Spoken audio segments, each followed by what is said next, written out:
वंदे मातरम। प्यारे साथियों, आपको स्क्रीन पे दिख रहा होगा जीव या जंतु विज्ञान से संबंधित प्रश्नोत्तर लेके आए हैं, जो सभी परीक्षाओं को आपको स्क्रीन पर दिख रहा होगा, सभी परीक्षाओं के लिए अमृत के समान है। ये वीडियो आपको पूरा जरूर देखना चाहिए प्यारे साथियों। यदि आपने वीडियो क्लिक किया है तो छोड़ के बिल्कुल ना जाना, वीडियो पूरा फुल वॉच करें। आगे आपको बहुत बेहतरीन क्वेश्चन मिलने वाले हैं। तो चलते प्यारे साथियों, आज की श्रृंखला को प्रारंभ करते हैं। पहला क्वेश्चन आपके सामने दिख रहा है, टिश्यू कल्चर किसके लिए प्रयोग किया गया है? तो उत्तर क्या हो जाएगा आप बताएंगे प्यारे साथियों। तो टिश्यू कल्चर का प्रयोग किसके लिए किया जाता है तो बताओगे, अनुवांशिकी के लिए जो है, ये ऊतकों का अध्ययन करके जो है अनुवांशिकी के बारे में बताया जाता है। तो इसका उत्तर क्या हो जाएगा आप बताएंगे, बी करेक्ट हो जाएगा। चलते हैं नेक्स्ट क्वेश्चन देखते हैं। परिरक्षण तकनीकी की खोज किसने किया था? आपने देखा दूध को लंबे समय तक जो है रखा जा सकता है, तो इसकी तकनीकी, यहाँ एडवर्ड जेनर, तो इस पर मत जाइएगा। तो इसकी खोज किसने किया था तो बताओ कि परिरक्षण तकनीकी का खोज आप बताएंगे लुई पाश्चर ने किया था। यानी किसी चीज़ को लंबे समय तक प्रिजर्वेंस कैसे किया जा सकता है, ये बात सबसे पहले किसने, लुई पाश्चर ने किया था। यहाँ पर ये चेचक के टीके का खोज किसने किया था तो आप बताओगे चेचक के टीके का खोज जेनर ने किया था, एडवर्ड जेनर ने। चलते हैं नेक्स्ट क्वेश्चन देखते हैं प्यारे साथियों। मानव के त्वचा का अध्ययन करने वाले विज्ञान को क्या कहा जाता है? Biochemistry, dermatology, physiology, anatomy. जब भी त्वचा की बात होगी तो वहाँ डर्मा जरूर होना चाहिए। तो डर्मेटोलॉजी किसका अध्ययन है? तो त्वचा संबंधित अध्ययन को डर्मेटोलॉजी कहा जाता है। पुनर्परावर्तन सिद्धांत यानी रिकैपिटुलेशन थ्योरी सबसे पहले किसने प्रस्तुत किया था? अर्नेस्ट हैकेल ने, मॉर्गन ने, मुलर ने या बीसमैन ने? तो इसका उत्तर क्या हो जाएगा आप बताएं। अर्नेस्ट हैकेल ने जो है पुनर्परावर्तन सिद्धांत प्रस्तुत किया था। तो आप बताएंगे अर्नेस्ट हैकेल ने। इन्होंने पारिस्थितिकी का जनक भी अर्नेस्ट हैकेल को ही कहा जाता है। अस्थियों का अध्ययन क्या कहलाता है? हड्डियों के अध्ययन को। तो पहला ऑप्शन है सेरेमोलॉजी, जियोलॉजी, ओरोलॉजी या ऑस्टियोलॉजी। जहाँ पर अस्थिया है तो अस्थिया ऑस्टियो दोनों का मैच करा तो ऑप्शन डी करेक्ट हो जाएगा। चलते हैं नेक्स्ट क्वेश्चन देखते हैं प्यारे साथियों। मधुमेह के उपचार में हेतु प्रयुक्त हार्मोन इंसुलिन का आविष्कार किसने किया था? ब्राउन ने, हुक ने, बैटिक ने या स्लाइडर ने? तो इसका उत्तर क्या हो जाएगा आप बताएंगे। इंसुलिन का आविष्कार एजी बैटिक ने किया था, जबकि स्लाइडर ने क्या किया था? तो कोशिका के सिद्धांत को दिया था। कोशिका के सिद्धांत किसने? तो बताओगे स्लाइडर ने दिया था। चलते हैं नेक्स्ट क्वेश्चन देखते हैं। जीवों के संक्रमण के विरुद्ध प्रतिरोध का अध्ययन किसने किया था? तो प्यारे साथियों आप क्या बताएंगे, माइक्रोबायोलॉजी के, पैथोलॉजी या हेमोलॉजी या इम्यूनोलॉजी? तो इसका उत्तर आप समझ गए होंगे, इम्यूनोलॉजी। इम्यूनिटी आप जानते हैं कि जिसकी इम्यूनिटी अच्छी है उसमें रोग जो है कम आते हैं। तो विरुद्ध प्रतिरोध का अध्ययन कौन करता तो इम्यूनोलॉजी के अंतर किया जाता है। चलते हैं।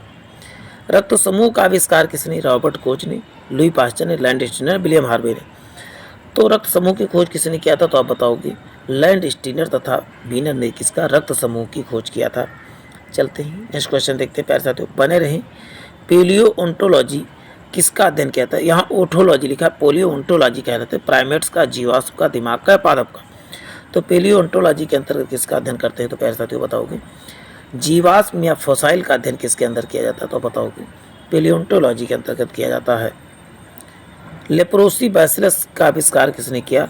लेप्रोसी बैसिलस का आविष्कार तो आप बताओगे पहला है फ्लेमिंग ने, हार्वे ने, कोच ने या हैंसेन ने? तो इसका उत्तर हो जाएगा लेप्रोसी बैसिलस का खोज किसने? तो हैंसेन ने किया था। तो इसका उत्तर आप बताएंगे डे हो जाएगा। कीड़ों का अध्ययन क्या कहलाता है? ओंटोलॉजी, इक्थियोलॉजी, एंथोलॉजी या एंटोलॉजी? कीटो एंटो। तो आप बताएंगे इसका अध्ययन किसका? तो एंटोलॉजी के अंदर जो है कीटों का अध्ययन किया जाता है। किस वैज्ञानिक ने खोज की थी कि मलेरिया मच्छरों से फैलता है? फ्लेमिंग ने, मैक्स प्लांक ने, रोनाल्ड रॉस ने, सीवी रमन ने? तो मलेरिया मच्छरों से खोज किसने किया था तो बताओगे मलेरिया की खोज मच्छर से होती। ये बात रोनाल्ड रॉस ने सर्वप्रथम बताई। तितलियों के अध्ययन क्या कहलाता है? लेपिडोलॉजी। अभी देखिए डिस्क्राइब इसलिए नहीं करो, इस पर सभी क्वेश्चन का आपको आगे आंसर मिल ही जाएगा। इक्थियोलॉजी, नियोटोलॉजी या तो इसका उत्तर प्यारे साथियों क्या हो जाएगा? तितलियों का अध्ययन क्या हो जाएगा? लेपिडोटेरियोलॉजी कहलाता है। बायोलॉजी के जन्मदाता के रूप में किसे जाना जाता है? लैमार्क को, अरस्तू को, थियोफ्रास्टस को, हक्सले को? तो बायोलॉजी का जनक किसे, तो आप बताओ बायोलॉजी या जंतु विज्ञान या जीव विज्ञान के जनक कौन है, तो बताओगे अरस्तु ही है। मछलियों से संबंधित अध्ययन क्या कहलाता है, इक्थियोलॉजी, क्रिप्टोलॉजी या लेपिड्रियोलॉजी या सिक्रोटोलॉजी। तो मछलियों से संबंधित अध्ययन क्या कहलाता है, तो अभी देखिए इक्थियोलॉजी पीछे मिला था, तो इक्थियोलॉजी कहलाता है।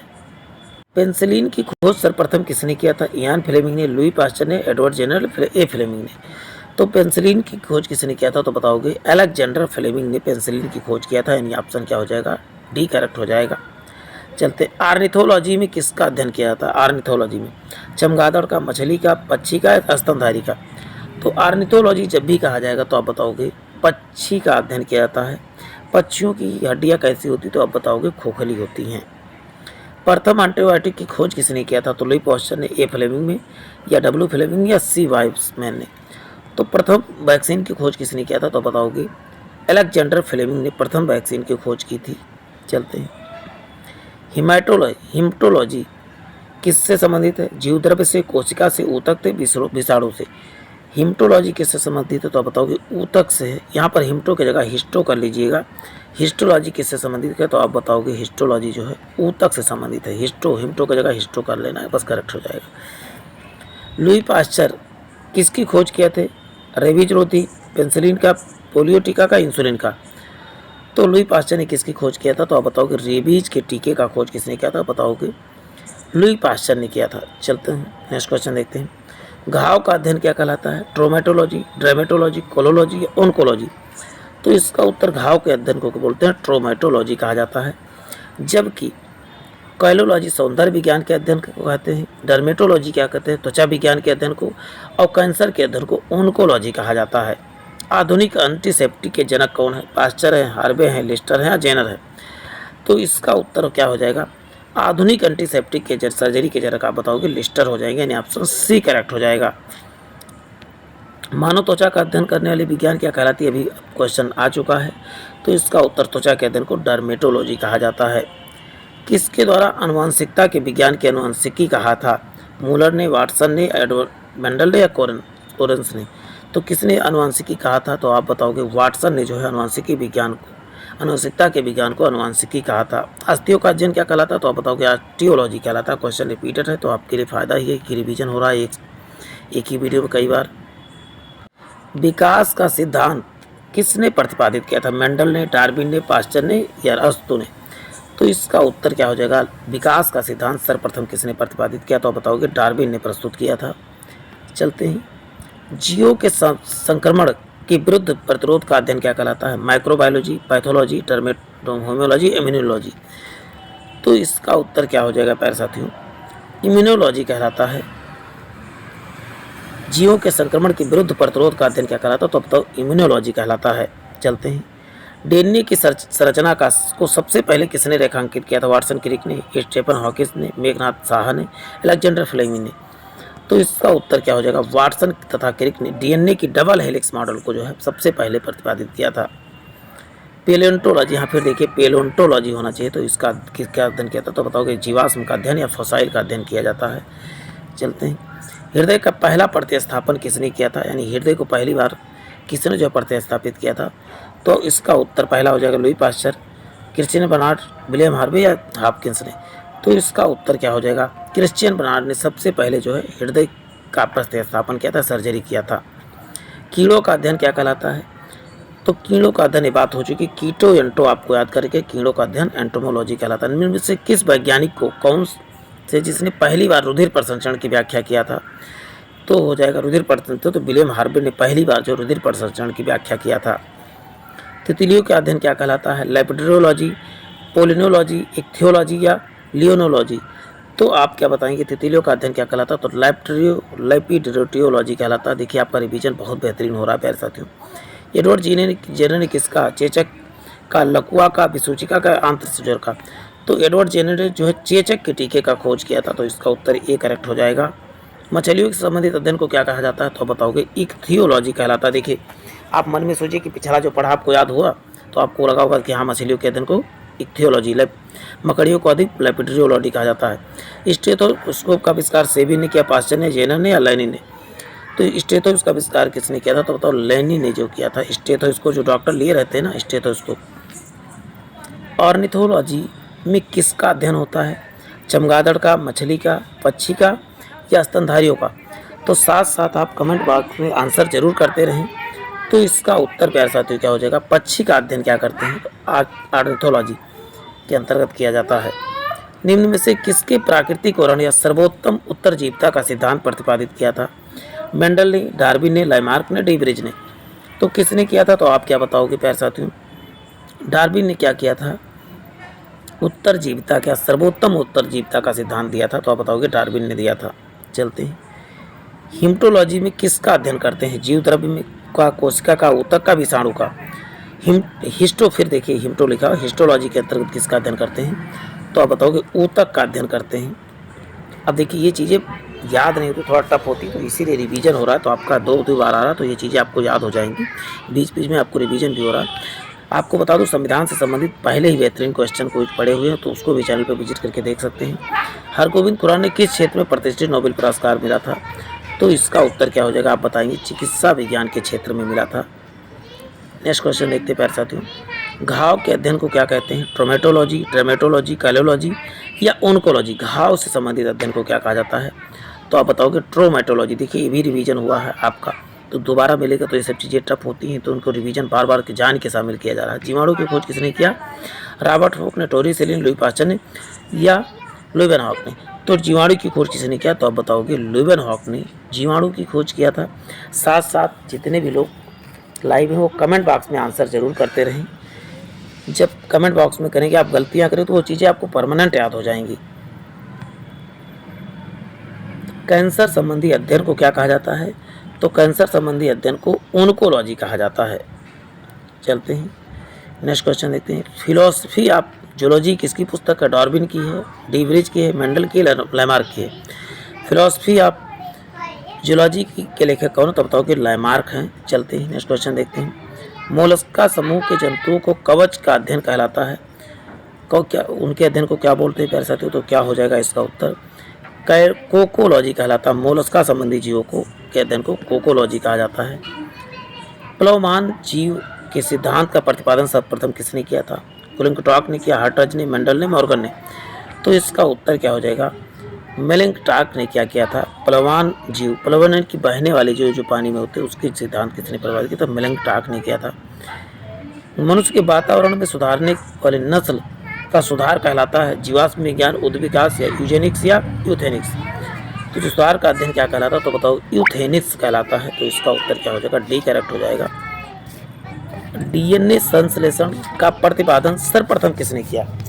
सभी लोग कमेंट बॉक्स में भी आंसर करते रहें। लामार्क हो जाएगा कि वाटसन हो जाएगा या अचोवा हो जाएगा, कार्नबर्ग हो जाएगा? तो इसका उत्तर क्या हो जाएगा? कार्नबर्ग हो जाएंगे।